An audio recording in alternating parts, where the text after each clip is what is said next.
Bienvenue sur le podcast Légitime, le podcast déculpabilisant pour toi qui t'es déjà senti trop ou pas assez. Moi c'est Clémentine, je suis coach confiance et estime de soi et je t'accompagne à reconnecter avec qui tu es, assumer ta personnalité et enfin te libérer du regard des autres. Mon objectif, que tu fasses péter tous tes verrous, que tu oses être toi et que tu ailles à fond vers la vie de tes rêves. Retrouve chaque semaine des conseils, des clés, des retours d'expérience pour booster ta confiance et comprendre enfin que tu as de la valeur et que tu es légitime. Alors, tu es prête ? Aujourd'hui sur Légitime, j'avais envie de te parler de tes petits bugs de cerveau, de tes petits pets au casque de cerveau parce que bien souvent, je le dis, on est responsable de nos choix, de nos perceptions, de nos décisions. Mais c'est important de savoir aussi que notre cerveau a une grosse part à jouer sur nos comportements et du coup de façon très inconsciente. Parce que, je le répète, il y a à peu près plus de 80 épisodes maintenant sur le podcast, mais je me répète, ton cerveau, il n'est pas là pour te rendre heureuse. Il est là pour t'aider à survivre dans ce monde impitoyable. Ce qui fait que chaque jour, il traite des centaines, des milliers d'informations, que ce soit ce que tu vois, ce que tu entends, ce que tu sens, etc., pour définir comment tu dois agir pour survivre. Et donc il les trie ces infos, il les trie et parfois, parce que c'est très fatigant et que s'il devait tout gérer en même temps, ça serait un petit peu genre, ça commencerait à surchauffer, à fumer à travers tes oreilles, etc. Donc il est obligé de faire des choix, il est obligé de trier, il est obligé de mettre certaines choses de côté et de mettre la lumière sur d'autres choses. Et donc, il va filtrer les informations, mais pas forcément toujours de la manière la plus rationnelle et la plus juste. Et ça va donc créer des biais cognitifs, c'est-à-dire des chemins de pensée, des raccourcis de pensée qui sont tout simplement biaisés. Et donc, ils ne prennent pas en compte toutes les informations, tout le contexte, toute la situation. Et ce qui fait que parfois, souvent, tu vas prendre des décisions qui sont peut-être irrationnelles, ou en tout cas que tu n'arrives pas à contrôler, parce que tu te laisses diriger, sans le savoir, mais maintenant tu vas le savoir, tu te laisses diriger par ces biais cognitifs.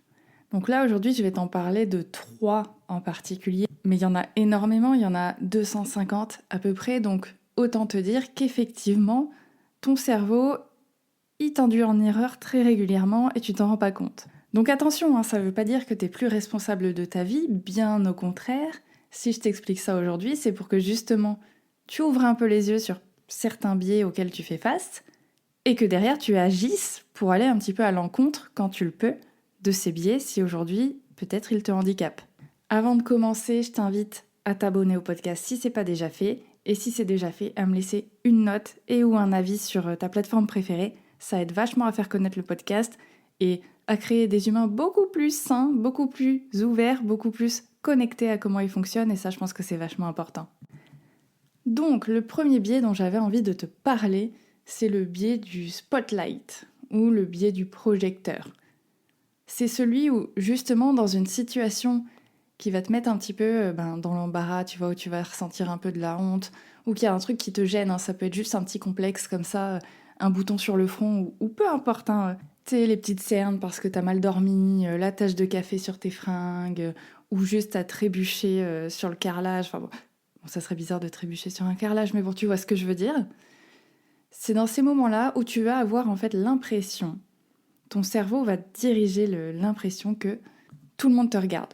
Tout le monde ne voit que toi, tout le monde ne voit que la tache sur ton t-shirt, tout le monde ne voit que ce moment où tu as trébuché.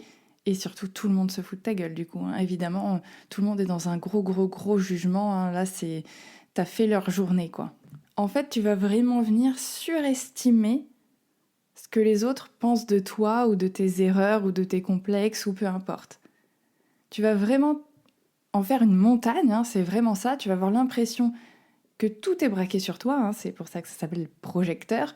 Tu vas avoir l'impression que toutes les lumières sont braquées sur toi, et que tes erreurs, tes complexes vont être en fait passés au peigne fin et que tout le monde va n'accorder sa journée, son énergie, ses ressources que pour ça, que par rapport à ça. En fait, on se prend vraiment pour le centre du monde.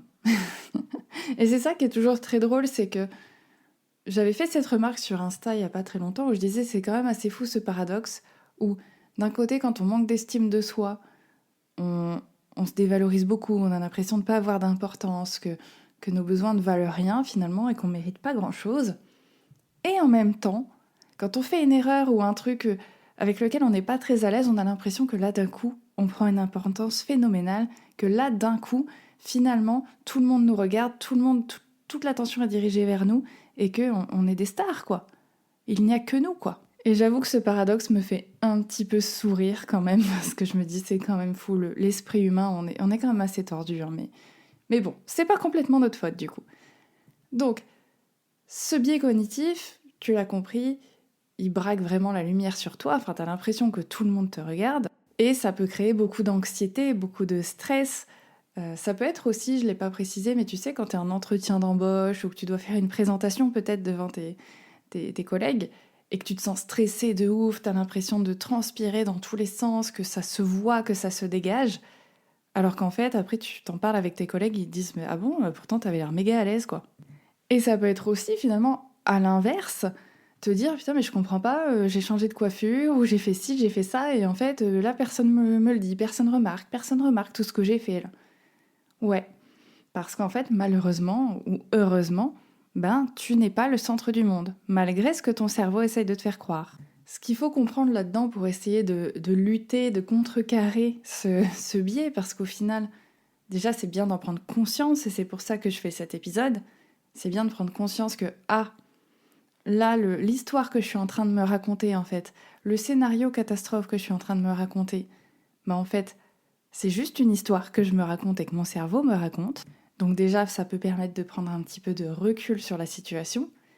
Et deux, dis-toi que si toi, tu as ce biais cognitif, t'es pas un cas isolé, là non plus. Tout le monde a ce biais cognitif. On l'a tous. Alors, j'ai exclu les personnes qui ont des maladies psychologiques mentales, parce que ça, je connais pas.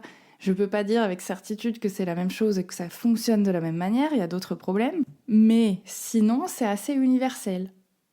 On a tous ce biais. On est tous focus sur notre propre nombril. Donc, oui, peut-être que les gens vont te voir trébucher. Mais, tu sais, quand les gens te voient trébucher, bien souvent, ce qui va passer dans leur tête, c'est « Ah putain, moi j'aurais honte, j'aurais trop honte si ça m'arrivait. » Mais tu vois, en fait, ils parlent pas de toi à ce moment-là. Oui, c'est toi qui as fait l'action. Oui, c'est toi qui as trébuché. Ouais, c'est chiant. Mais au final, ils parlent d'eux. Oh, moi, si ça m'arrivait, j'aurais honte. Parce qu'ils auraient l'impression que toutes les lumières seraient focus sur eux. Donc dès que t'as trébuché, en fait, les gens sont en train de penser à eux et de se dire comment j'aurais réagi moi dans cette situation. C'est terrible, hein, mais on est tous assez très égoïstes, très égocentriques en fait, surtout. Mais c'est normal, c'est humain, c'est comme ça. Encore une fois, le cerveau agit pour que tu survives. Donc, oui, il va se focus sur lui, sur toi, uniquement sur toi. Il s'en fout un petit peu des autres, hein. Sauf si ça représente des menaces. Ou s'il sent que là, t'as eu un comportement qui n'était pas approprié et qui va te lancer de la culpabilité en veux-tu, en voilà, pour que tu comprennes que, attention, dans ce genre d'environnement, dans ce genre de situation, visiblement, ton comportement dérange. Donc si tu veux appartenir à ce groupe, parce qu'encore une fois, le cerveau va te pousser à appartenir à un groupe pour une question de survie toujours, oui, il va t'envoyer des messages, genre attention, peut-être qu'il faut modifier ton comportement. Mais là encore, attention, parce que les craintes de ton cerveau qui est encore à l'âge de pierre ne doivent pas contrôler tes comportements aujourd'hui dans notre société moderne, où en soi, peut-être qu'il y a certaines personnes qui vont juger que ton style, ou que ta manière de parler, ou que tes décisions ne sont pas appropriées, mais qu'en soi, on s'en fout un petit peu parce que toi ça te plaît, toi ça te convient, et que non, tu te feras pas bouffer par un ours si jamais tu n'es pas accepté par tel ou tel groupe. C'était une parenthèse parce que je veux pas que tu crois non plus que dès que tu culpabilises, c'est pour une bonne raison. Et que du coup, il faut absolument changer ton comportement. Parce que je vous connais, et je sais que vous culpabilisez pour beaucoup de choses et parfois qui n'ont vraiment rien à voir avec vous et dont vous ne devriez pas culpabiliser. Donc, je voulais faire cette précision, même si ça n'a pas tout à fait à voir avec cet épisode. Donc, pour en revenir à mes petits moutons, première chose, c'est ça, c'est déjà de te rendre compte que t'es pas exceptionnel dans le sens où ce biais, on l'a tous. Et donc que si toi, t'as l'impression que tout le monde te regarde, la personne à côté de toi, la personne en face de toi, elle a aussi l'impression que tout le monde la regarde. La deuxième chose, c'est que ça va être intéressant, c'est toujours plus facile à dire qu'à faire, mais en même temps c'est important d'avoir de la compassion avec toi-même, de l'empathie avec toi-même. Et si tu as du mal, te dire, tout le monde fait des erreurs, tout le monde trébuche, tout le monde renverse un jour son café sur sa chemise. Et je crois pas que toi, tu vas aller dire « Ah, regarde, t'as fait une grosse tache, c'est dégueulasse, tu me dégoûtes. » Ou alors « Oh là là, t'as trébuché. » Tu remarqueras, quand tu trébuches ou quand tu tombes quelque part, la première réaction des gens, bon déjà c'est de se dire voilà, moi comment j'aurais réagi, mais la première réaction des gens, c'est toujours de se dire, de vérifier, est-ce que tu t'es fait mal ? Et après, ils se permettent de rigoler si tu t'es pas fait mal, mais ils vont toujours vérifier est-ce que tu t'es fait mal. Parce que, en vrai, on n'est pas là pour se moquer. En vrai, on est quand même en grosse empathie. T'es tombé, ça se trouve, tu t'es blessé. Et après, peut-être qu'on va rigoler, mais c'est pas parce qu'on se moque de toi, c'est que la chute était belle. Des fois, il y a de très très belles chutes. Et là, j'ai envie de dire, ça m'est arrivé il y a quelques années au Canada où, évidemment, j'ai glissé sur une plaque de verglas, mais je suis tombée sur le cul et direct, en fait. J'ai fait comme si je m'étais assise. J'ai glissé, mais assise. C'était trop bizarre. Et il y a une époque où je me serais sentie, mais honteuse, genre, oh, mais la honte de tomber. Et là, à ce moment-là, je me suis dit, mais en fait, c'est juste trop drôle. C'est juste trop drôle comment je suis tombée, en fait. Et en plus, honte de quoi ? Il y a du verglas. On est au Canada, tout est gelé. C'est logique, en fait, qu'à un moment tu glisses et que potentiellement tu tombes. T'es pas la seule meuf à être tombée dans ta vie, hein.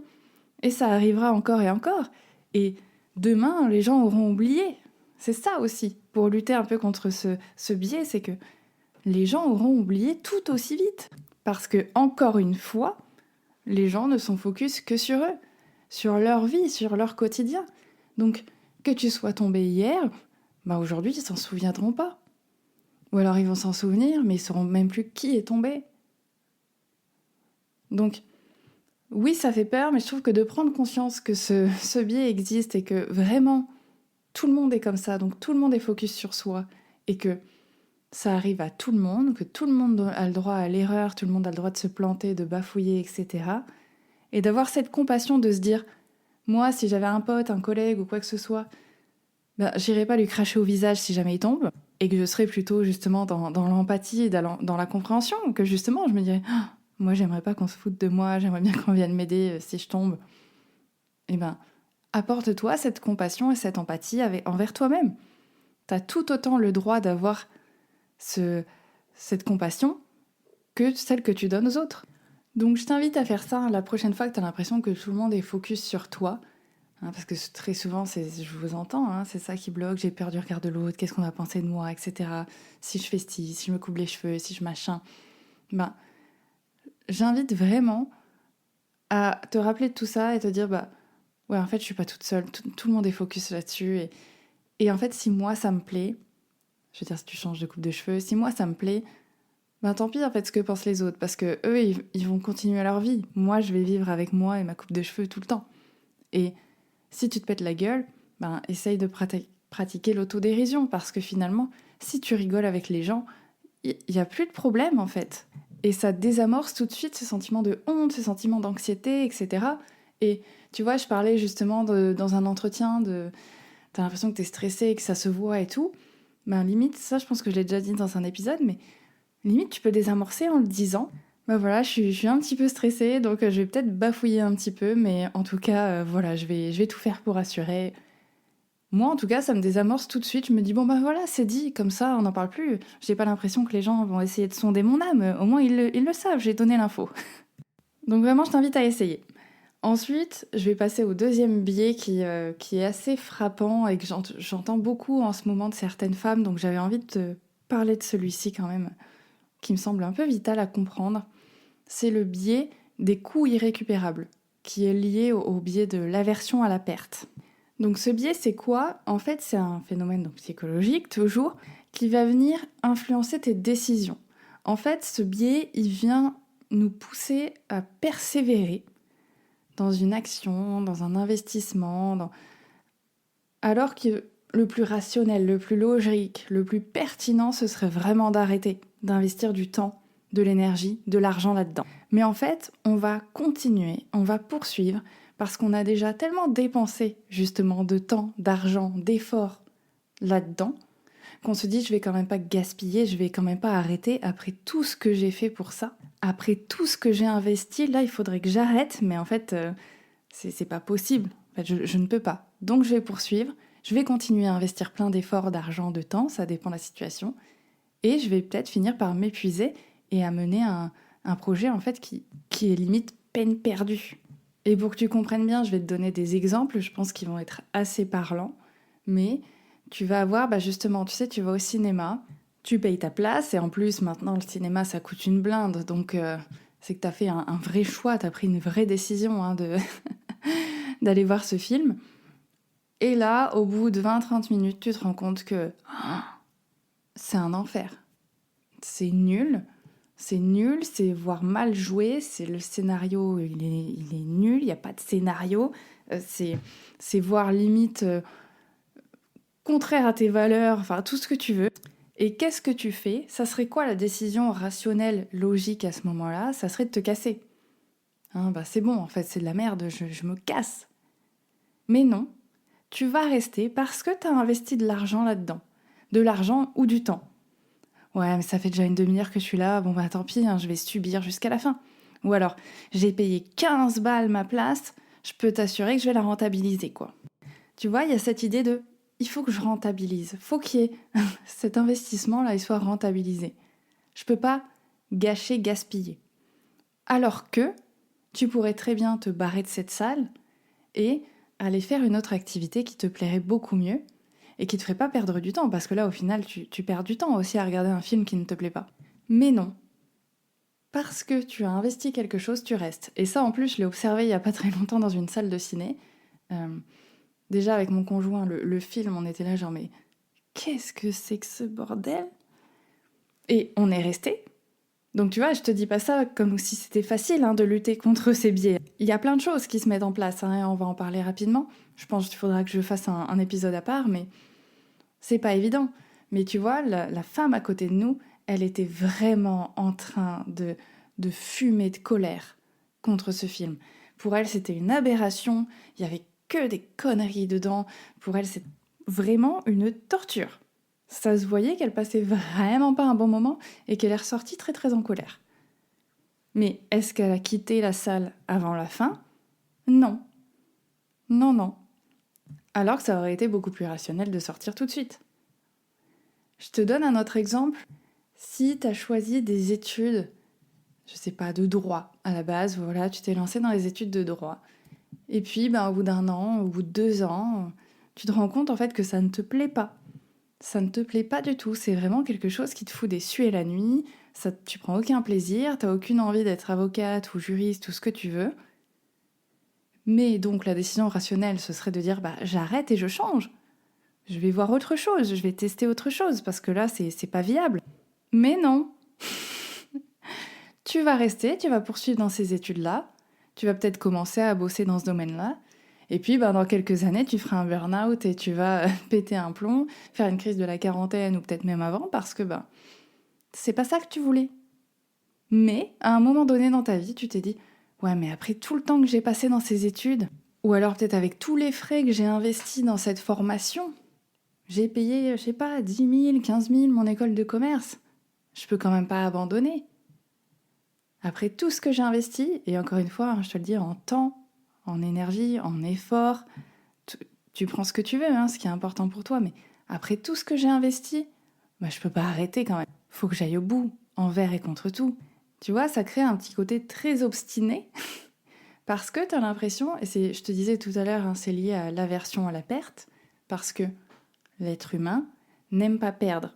En fait, c'est beaucoup plus dur psychologiquement pour un être humain de perdre quelque chose que le plaisir que ça peut apporter de gagner quelque chose. Ce qui fait que, ok, peut-être que je vais persévérer dans des études qui ne me plaisent pas, mais au moins j'aurais pas perdu, entre guillemets, de temps et d'énergie, parce que voilà, ça aura donné quelque chose, j'aurai eu un résultat, un bénéfice, ça sera rentable, entre gros guillemets encore, plutôt que de se dire, je vais gagner en bonheur, en liberté, peut-être mes valeurs seront un peu plus comblées, peut-être en joie de vivre, si je change de voie.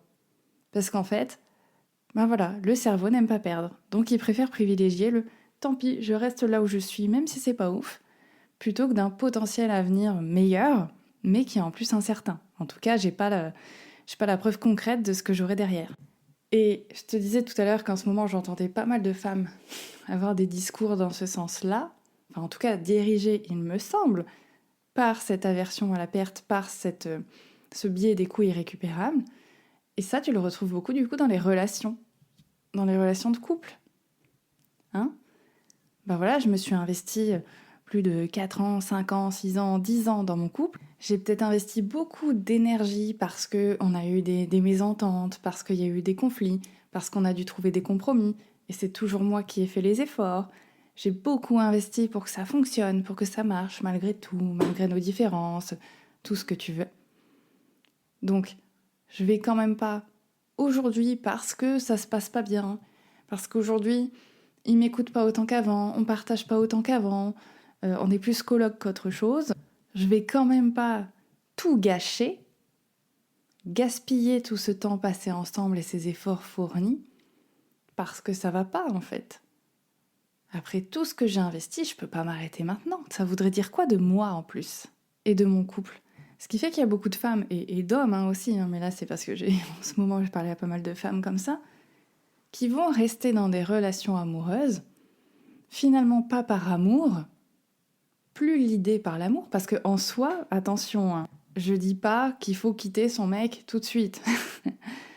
Mais après, c'est à toi de décider, voilà, est-ce que j'ai envie de faire des efforts encore, parce qu'aujourd'hui ça ne me convient pas, et du coup, il faut bien que quelque chose change, et je le répète encore une fois, on ne contrôle pas les autres, donc est-ce que j'ai encore envie de faire des efforts ou pas? Mais dans ce cas-là, de toute façon, la question c'est, est-ce que j'agis?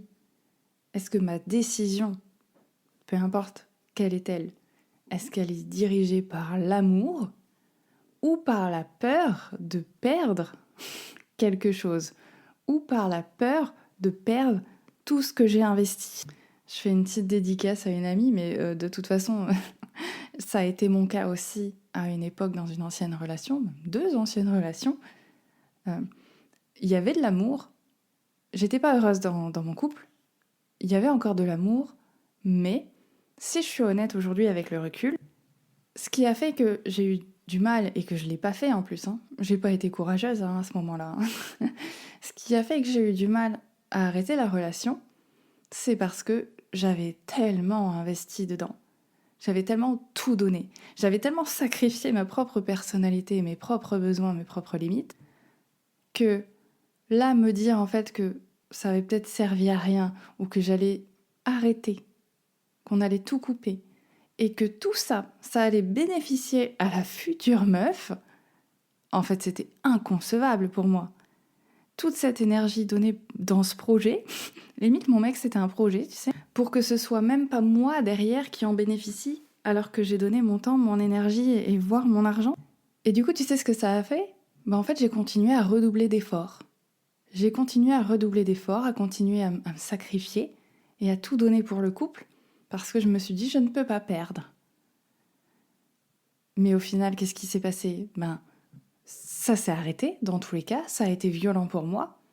Et derrière, en plus, je me reconnaissais plus, je savais plus qui j'étais, puisque je m'étais négligée pendant aussi longtemps. Et que si, en fait, j'avais eu, je dis le courage, parce que c'est vraiment une histoire de courage, de se dire, allez, c'est pas du tout confortable, c'est vraiment pas du tout confortable de prendre cette décision, mais en fait, ouais, il y a encore un peu d'amour, mais en fait, là, t'as juste peur de perdre tout ce que t'as investi, mais en fait, sois honnête, meuf, t'es pas heureuse. Si je m'étais posé la question de ça, et de me dire comment j'agissais, et que finalement, c'est mieux d'être seule que mal accompagnée, comme on dit. Même si en soi, c'est pas que j'avais peur d'être seule, parce que ça a jamais été une question, mais je me sentais valorisée dans le couple, donc il y avait ça aussi. Une histoire d'ego, quand même, dans tout ça. Mais en fait, j'aurais été bien plus heureuse, ou en tout cas beaucoup moins malheureuse, sans cette personne, en finissant par prendre une décision beaucoup plus rationnelle par rapport aux faits, par rapport à ce qui se passait réellement.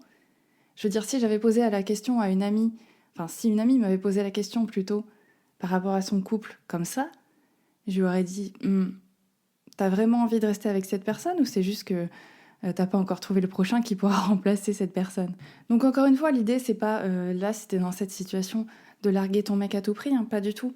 Chaque situation est différente, chaque relation est différente et tout, mais pose-toi les questions, si t'en as marre, si t'as l'impression que tu t'investis énormément et qu'en face t'as jamais de résultat, soit il va falloir que tu changes quelque chose pour que peut-être ça évolue et que ça s'améliore, soit à un moment il va aussi falloir ouvrir les yeux, ça reste inconfortable, on est bien d'accord, et se dire, est-ce que je suis pas justement dans ces biais des coûts irrécupérables? Parce que oui, j'ai investi tout cet argent, tout ce temps, toute cette énergie, et oui, je pourrais pas les récupérer. Parce que c'est vrai, hein, ces années que tu auras dédiées à cette relation, elles seront perdues, c'est sûr. Mais est-ce que ça vaut le coup d'en perdre 10 de plus? Alors que peut-être je pourrais vivre autre chose de mieux à côté. Je sais qu'il est dur, hein. Il est dur à faire face, celui-là. C'est vraiment compliqué parce que, voilà, c'est aussi une question d'ego. Enfin, on a peur de gaspiller. Voilà, en fonction de ce que c'est, hein. On a peur de gaspiller, on a peut-être peur de passer à côté d'un bon moment. Le truc aussi, c'est que plus on s'investit dans un projet, plus on se dit ouais, non mais j'ai raison de continuer parce que justement, je me suis investi tellement de temps. J'ai raison, je vais persévérer encore et encore et encore. Donc il y a un autre biais qui vient nous confirmer qu'on a raison de s'obstiner. Et puis il y a aussi une grosse part d'ego. On va pas se mentir qu'il y a une grosse part d'ego, hein.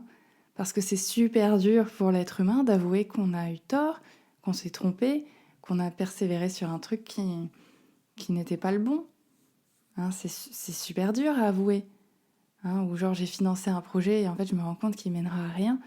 C'est super dur pour l'ego. Bien sûr, c'est violent. Donc oui, le cerveau, il va tout faire pour dire non, t'inquiète, on continue, on investit. Tu sais, c'est un petit peu comme le poker, hein, les gens qui gagnent, et au bout d'un moment qui savent pas s'arrêter, alors qu'ils sont en train de tout perdre, mais qui se disent non mais attends, maintenant j'ai tellement investi d'argent que je peux pas faire demi-tour, maintenant faut que je continue. Et tu vois, je pensais à contrario des événements, des situations où tu t'investis peu, pareil, argent, temps, etc. Et je pensais à la salle de sport, genre Basic Fit ou Fitness Park ou ce que tu veux. Qu'est-ce qui fait que généralement, les gens s'inscrivent et vont pas souvent à la salle de sport? C'est que finalement, ça coûte pas très très cher. Tu payerais ta salle 70 € par mois. Je pense que l'attirer parce que tu te dirais justement, attends, je paye 70 balles, je peux te dire que je vais aller à toutes les séances, hein. Mais à 20, 25 balles, tu dis ouais, bon allez, c'est pas grave. C'est quoi 20, 25 balles? Alors, on est d'accord, hein, ça peut représenter un budget, hein, mais 70 vs 25, t'auras pas la même implication. Parce que, en fonction, de toute façon, de ton budget, il y a des choses où tu vas te dire, non mais ça, en fait, il est hors de question que je passe à côté, je peux pas, j'ai investi tant d'argent. Alors qu'au final, ça va être juste une grosse contrainte. Mais, comme tu as investi de l'argent, tu te dis, je peux pas passer à côté. Et pourtant, en fait, si tu peux. S'il y a autre chose à côté qui te fait plus plaisir, finalement, la décision rationnelle, ce serait de faire ça. Donc, gros challenge, ce biais-là, mais je t'invite à te poser des questions sur est-ce que récemment, tu as eu affaire à ce biais? Est-ce que peut-être aujourd'hui, dans ton boulot, dans ta situation actuelle, tu as l'impression d'être là-dedans?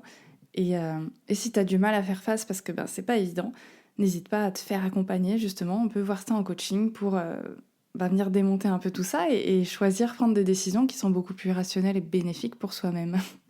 Et enfin, rapidement, le dernier biais, tu me diras aussi sur Insta si tu as envie que je développe d'autres biais, parce que je t'ai dit, il y en a 250, donc autant te dire qu'on aura du choix. Mais si ça t'intéresse, ce type d'épisode, parce que je trouve que, moi en tout cas, je trouve ça vachement intéressant pour se comprendre et comprendre comment on fonctionne, mais si ça t'intéresse pas, voilà, je vais pas t'infliger tout ça. Bref, dernier rapidement, je pense que tu l'as déjà entendu celui-ci, c'est le biais de négativité. Le biais de négativité, c'est tout simplement que, toujours dans la même optique de te protéger, de te préserver par ton cerveau, il va toujours donner plus d'importance aux événements négatifs qu'aux événements positifs. Tu vois, on revient un petit peu au côté de perdre et gagner, hein. C'est toujours dans cette idée-là. Parce que justement, quand ton cerveau va capter des événements qu'il considère comme négatifs, il va les considérer en fait comme une menace. Hein, genre, tu voulais aller courir et puis là d'un coup il y a un nuage dehors. Attention, ce nuage est peut-être une menace. Tu vas peut-être te prendre la flotte, tu vas peut-être te prendre l'orage sur la tronche et ça va vraiment pas être agréable. Et on n'a pas envie de tomber malade, donc du coup, on va rester bien au chaud. Bon, ça c'est un peu une fausse menace et surtout une fausse excuse, mais le cerveau va faire attention à voilà, tout ce qui est un peu négatif. Parce que le but, c'est que ça va être important de se protéger derrière. Tu vois, alors j'ai peur de te dire des bêtises, et tu vois, je pourrais aller vérifier, mais je vais essayer de me fier à ma mémoire.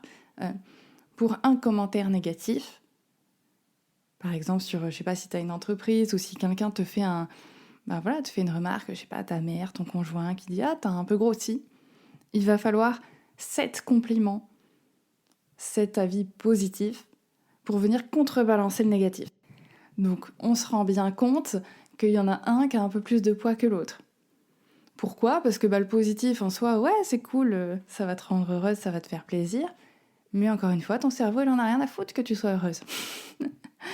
Donc, qu'il se passe des choses positives, ouais, c'est bien, c'est normal. Ça veut dire que tout va bien, tout roule sous le soleil, on n'a pas besoin de s'inquiéter. C'est bien, mais on va pas en faire toute une montagne.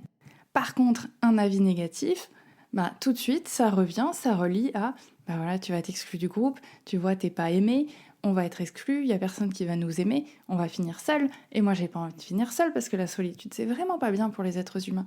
Et du coup, c'est une catastrophe, alerte rouge, il faut réagir. Et là, on tombe dans un autre biais, alors je vais pas l'évoquer, mais on tombe dans le catastrophisme. Voilà, les scénarios catastrophes, on les connaît, j'en parlerai peut-être dans un autre épisode, mais voilà pourquoi. Ton cerveau, il va se focus là-dessus parce qu'il va passer en mode survie, attention, menace, faut faire quelque chose, il faut se défendre, il faut réagir. En fait. Ce qui fait que c'est aussi normal que tu stresses ou que tu sois en colère, que tu aies un peu de la peur quand tu reçois des commentaires négatifs. Parce qu'en fait, ça va enclencher ces réactions de défense de ton corps. Parce que, attention, ça pourrait me toucher physiquement, moralement, ça pourrait me mettre en péril. Et donc, évidemment, ce biais, il est un petit peu dangereux dans le sens où, dès que tu vas vivre un échec, par exemple, dès que tu vas faire une erreur, dès que tu auras ta tache de café sur la chemise, tu vas le voir comme quelque chose de négatif et ça va venir entacher ta confiance en toi.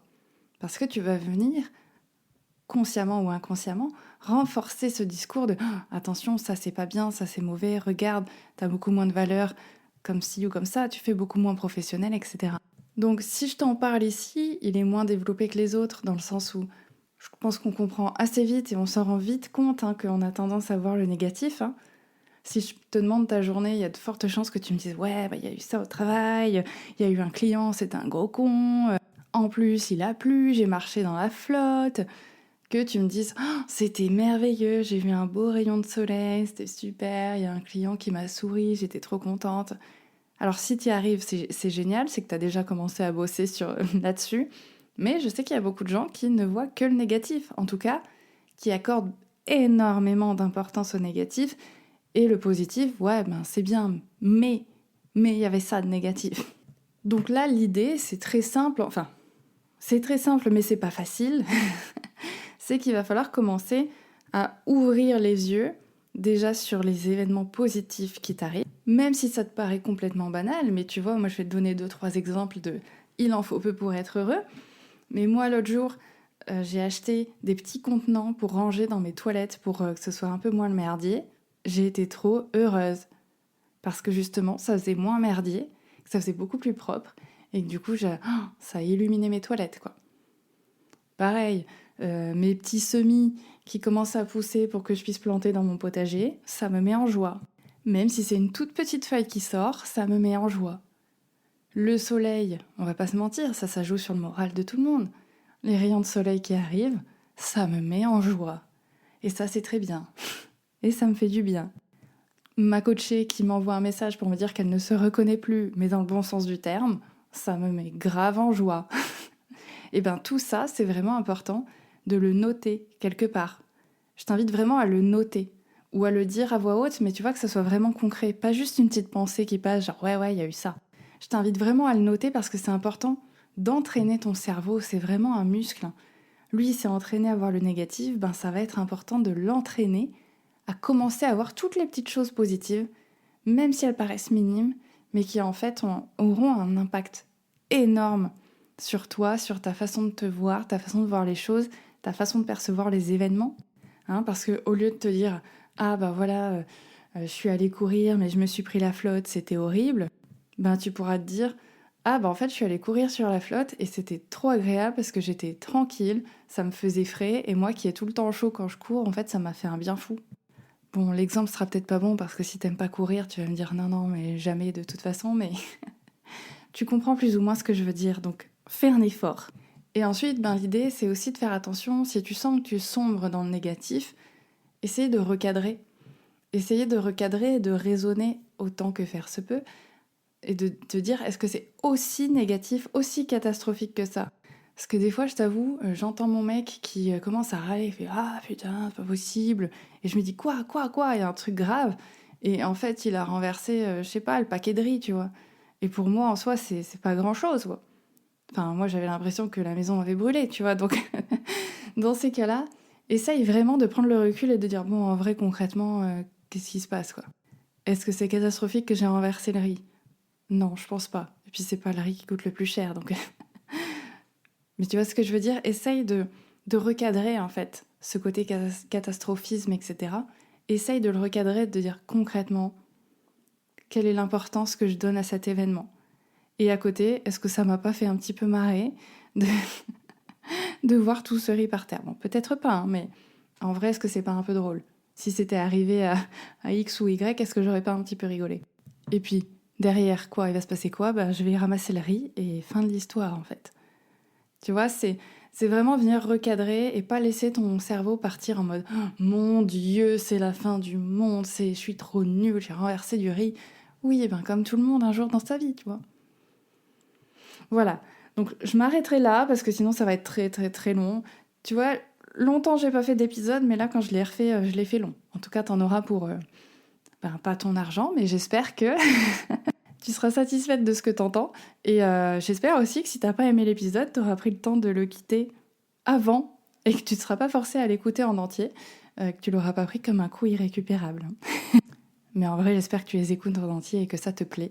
Donc vraiment, si t'as un retour à me faire là-dessus, si t'as envie de te faire accompagner parce que tu sens qu'il y a certains biais qui te bouffent la vie, contacte-moi sur Instagram, t'as tout dans la description, mais vraiment on en parle ensemble parce que c'est déjà pour moi tellement indispensable d'apprendre à comprendre comment on fonctionne pour derrière pouvoir agir dessus. Mais parfois c'est pas évident d'être seule et de prendre le recul, donc vraiment, même si c'est juste pour discuter, je t'invite à me joindre sur Instagram, ça me fera très très plaisir. Et sur ce, je te dis à la semaine prochaine sur Légitime.